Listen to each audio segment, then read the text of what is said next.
Bonsoir à tous, bienvenue sur ma chaîne. J'espère que vous allez bien par la grâce de Dieu. Alors, je m'appelle Naomi Marty. Aujourd'hui, nous allons parler d'un sujet assez... Nous sommes préparés à rester. Alors, vous savez tous qu'il y aura l'enlèvement lorsque le Seigneur Jésus reviendra sur les nuées chercher son Église. Donc, ceux qui sont morts en Christ et ceux qui vivent pour Christ. Mais la société aujourd'hui nous façonne de telle sorte que nous soyons préparés, non pour partir, mais pour rester. Nous savons tous qu'il y a un temps de tribulation après la venue de Christ. Et malheureusement, beaucoup partiront, mais beaucoup resteront aussi. Un jour comme ça m'est venu à l'esprit. Il y a un film d'horreur, oui, d'horreur, La Purge. Alors, je me demandais, je sais même pas pourquoi, mais je me demandais, Seigneur, pourquoi les gens font ce genre de film?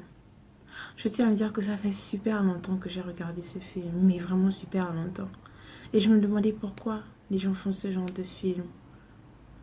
Et le Saint-Esprit qui me répond, c'est pour préparer les gens. C'est pour préparer les cœurs des gens à rester.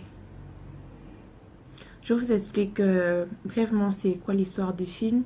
C'est, je crois, c'est aux États-Unis où il y a en fait les crimes, le taux de crime a augmenté considérablement. Alors, ils donnent 12 heures, c'est le temps d'une nuit, 12 heures, afin que les gens puissent commettre tous les crimes qu'ils veulent commettre. Et la police ne doit pas intervenir, les hôpitaux sont fermés. En fait, ils ont toute la nuit. Ils choisissent comment ils veulent tuer, ils veulent se tuer les uns les autres. Et personne n'a son mot à dire. C'est une fois par an et c'est la nuit de la purge. Alors, il y a des gens qui vont tuer leurs voisins. Il y a tellement de choses. Et comme ça, il me dit, c'est pour préparer les gens à rester. Sincèrement, ça m'a choquée. Parce que sur le coup, j'ai pas réalisé à quel point c'est vrai. À quel point c'est vrai. Et on ne se rend pas compte. Mais lorsque vous passez du temps dans la parole de Dieu, lorsque vous passez du temps à écouter, par exemple, du gospel qui est l'évangile chanté, vous, vous êtes transformé. Vous êtes transformé par rapport à ce que vous voyez et par rapport à ce que vous écoutez. Ça fait de vous qui vous êtes, consciemment et inconsciemment aussi. Et lorsque vous regardez un film romantique, par exemple, vous avez l'impression d'être dans le film. Vous voyez, il y a des films comme par exemple, je sais pas, Titanic, où vous pleurez à la fin, c'est parce que le réalisateur fait en sorte que vous projetez dans le film en fait. Vous vous appropriez l'histoire devient la vôtre. Et à la fin, vous êtes triste. En fait, vous passez par toutes les sensations du film. C'est la même chose pour un film d'horreur. Il y a une scène où vous êtes surpris, vous sursautez. Pourtant, vous n'êtes pas à l'intérieur du film, vous êtes chez vous. Donc, toute chose est faite pour un objectif. Il y a un objectif en toute chose que vous voyez ou que vous écoutez.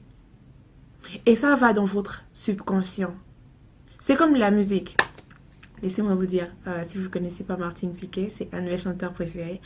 Alors, il a une chanson qui commence par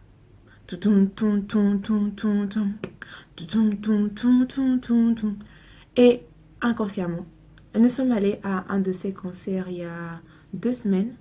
Je vous assure que le dimanche qui a suivi, tout le monde c'était ça. En fait, partout où j'allais, littéralement c'était ça.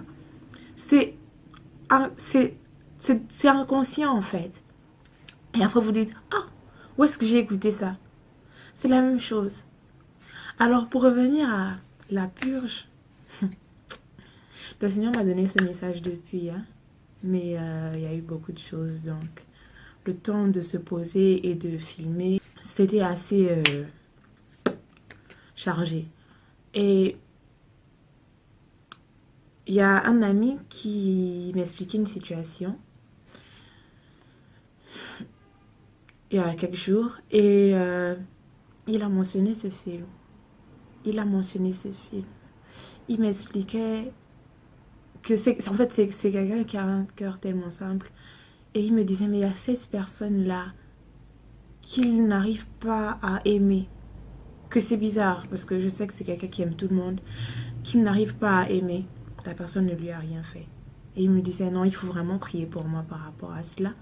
Et comme ça, en blaguant, il dit, quand il y aura la purge, ce sera la première personne que je vais tuer. Sur le coup, je lui ai rien dit. Mais c'est resté dans ma tête en fait. Et je me suis dit, waouh Seigneur, tu avais raison. Tu as toujours raison. Nous sommes préparés inconsciemment. Parce que pendant que vous regardez ce film, je vous assure, des images de certaines personnes vont commencer à venir dans votre esprit. C'est sérieux. C'est sérieux, je sais de quoi je parle. Parce que j'étais une fan des films d'horreur. Et ces choses-là, ça reste à l'intérieur de vous. Donc, les gens sont préparés. Donc, vous allez tout voir. Vous allez voir des films, vous allez voir des publicités, tout ce que vous allez voir. Et vous allez vous rendre compte que c'est fait exprès en fait. C'est fait exprès, c'est pour vous préparer à rester. On va aller dans la Bible vite fait. Hein. Donc, la Bible nous dit dans Matthieu 24, versets 7 à 10. Une nation s'élèvera contre une nation, et un royaume contre un royaume. Et il y aura en divers lieux des famines et des tremblements de terre. Tout cela ne sera que le commencement des douleurs. Alors on vous livrera au tourment, et l'on vous fera mourir, et vous serez haïs de toutes les nations à cause de mon nom. Alors aussi plusieurs succomberont, et ils se trahiront, se haïront les uns les autres. Et la Bible nous dit qu'après ça, le Fils de l'homme reviendra. Parce que ce sera les commencements des douleurs, mais ce ne sera pas encore la fin. La Bible nous dit aussi que vers la fin des temps, l'amour du plus grand nombre se refroidira. C'est pour ça qu'il faut vraiment à chaque fois vérifier votre niveau d'amour. Vérifiez votre niveau d'amour. Si vous êtes à 100% d'amour et que votre amour refroidit de 50%, vous avez encore les 50%. Et si vous en avez 50 et que votre amour refroidit de 50%, vous n'aurez plus rien.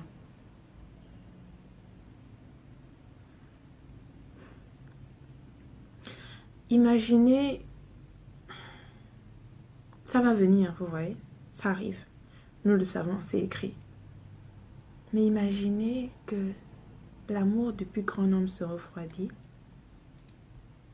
Qu'est-ce qui va se passer par la suite? Je vais prendre un exemple simple. Hein. En 2016, en août 2016, la nation gabonaise, qui est une nation de paix, d'harmonie, où chacun est le frère de X, Y, Z, parce que vous connaissez la même personne, parce que voilà, c'est le Gabon, c'est un peu plus comme ça. Tout le monde s'aime, tout le monde est parent à quelqu'un, même lorsqu'ils ne sont même pas réellement parents, juste parce que vous avez été voisins une fois, vous avez été voisins pendant 1 an, vous vous saluez, c'est fini, vous êtes frères comme vous voyez quelque part. Du coup, lorsqu'il y a eu la crise post-électorale, c'était juste un boom en fait. C'était des crimes un peu partout, des haines un peu partout, des gens qui ont commencé à se haïr, se séparer à cause de partis politiques, à cause de...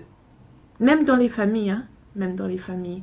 Et ça a été vraiment difficile. Je vous assure que pendant cette crise-là, je me réveillais tous les jours à 6 h du matin avec un cœur chargé et j'étais énervée tous les matins. Imaginez, vous vous réveillez En fait, vous n'êtes même pas encore conscient exactement de ce qui se passe, mais vous êtes déjà en colère. En colère. Mais en colère contre qui? Et tout le monde mettait la faute sur le nouveau président en charge.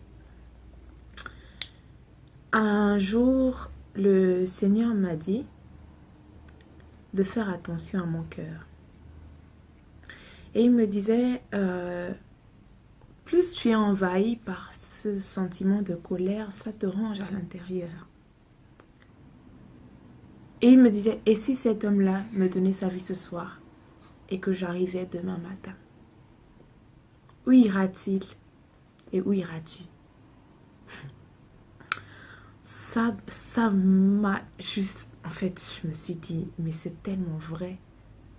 C'est tellement vrai. Tellement vrai.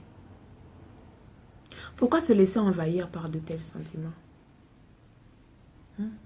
On est censé s'aimer les uns les autres comme le Seigneur nous aime. Comme Jésus nous a aimés au point de donner sa vie pour nous. Il a donné sa vie pour des criminels, des gens qui ont fait même plus. Qui ont fait même plus. Des violeurs, des tyrans, des dictateurs. Il a donné sa vie pour toutes ces personnes-là. Il les a aimés et il les aime toujours aujourd'hui. Qui sommes-nous pour haïr ces gens?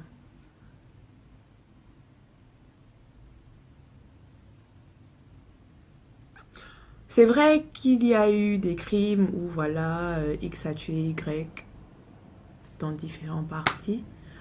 Mais une chose est sûre, certaines personnes ont profité de l'occasion pour faire le mal qu'il y avait dans leur cœur, sous couvert d'eux.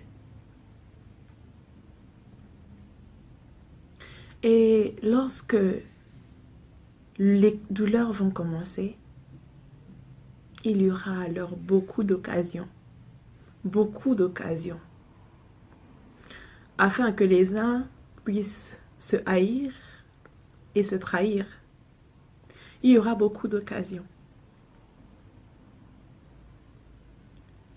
C'est pour ça qu'il faut vraiment vérifier le niveau d'amour dans vos cœurs. Vérifiez le niveau d'amour dans vos cœurs. Ne laissez pas des choses se déposer à l'intérieur de vous, dans votre esprit, inconsciemment. Faites attention à ce que vous écoutez, faites attention à ce que vous regardez. Faites attention. Faites attention. Car toutes ces choses sont faites pour nous préparer à rester. Lorsque ton cœur est rempli d'amertume, de rancune, de haine envers ton frère, ta soeur, ton voisin, ton ami, cette personne que tu ne connais pas, que tu as juste croisée mais que tu détestes déjà, parce que la personne a eu une attitude et tu ne connais pas vraiment le fond de la personne, donc tu ne sais pas pourquoi la personne se comporte comme ça, mais tu détestes déjà la personne. Parce que la personne est passée devant toi sans te saluer. Parce que la personne a été très proche de toi et t'a fait quelque chose dans le dos. Et voilà, aujourd'hui, tu la détestes. Parce que la personne ne s'est pas comportée comment toi, tu voudrais qu'elle se comporte. Il n'y a pas que ça dans la vie. Il n'y a pas que ça dans la vie. Faites très attention. Faites très attention à ne pas être dans la course des gens qui se préparent à rester. Parce que si, au commencement des douleurs, vos cœurs sont déjà comme ça, quand le Fils de l'homme reviendra, serez-vous enlevés ou allez-vous rester?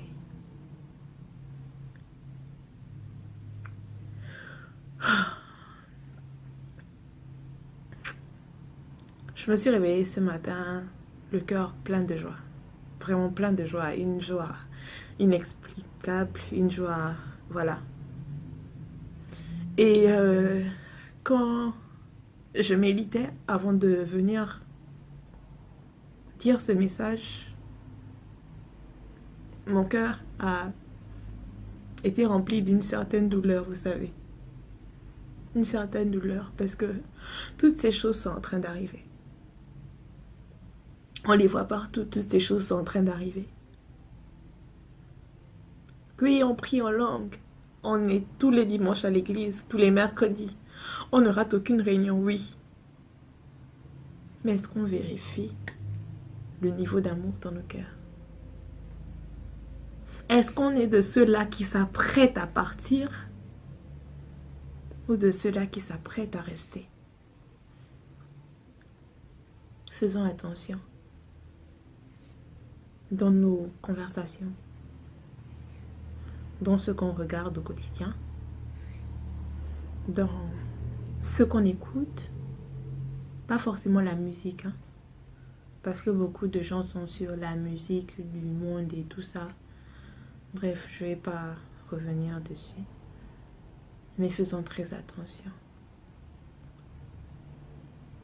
Vous savez, avant d'aller poignarder votre frère, ça ne se passe pas du tic au tac. Vous entendez la voix du diable peut-être vous dire « tue ton frère ». Non. Il dépose des choses à l'intérieur de votre cœur chaque jour, des petites réflexions, des petites réflexions, des petites réflexions, jusqu'à ce que vous arriviez au point où vous êtes maintenant capable de le faire. Le Seigneur a un agenda. Oui, il dépose sa parole et son amour, sa parole, son amour, son esprit à l'intérieur de toi chaque jour jusqu'à ce que tu sois prêt à partir et à faire de toutes les nations des disciples. Oui, le diable aussi a un agenda.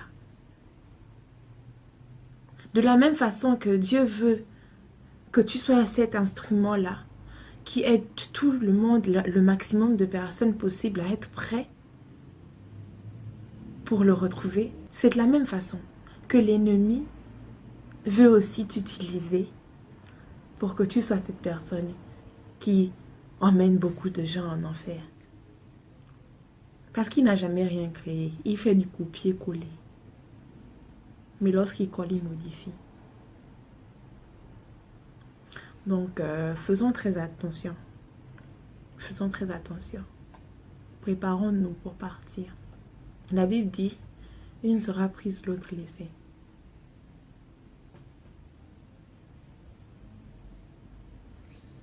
Donc,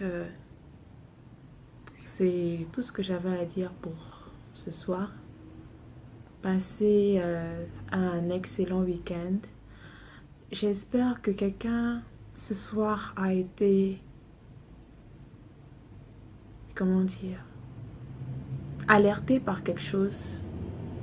Que quelqu'un ce soir a, comme moi, réalisé quelque chose. Que quelqu'un ce soir prendra le temps de vérifier le niveau d'amour de son cœur. Que quelqu'un ce soir prendra le temps de réaliser qu'il n'est pas le centre du monde, mais que le centre c'est Jésus. Et que toutes ces choses sont de légères afflictions. Donc voilà, j'espère que vous avez été bénis et édifiés. Que Dieu vous bénisse et à la prochaine. Bye.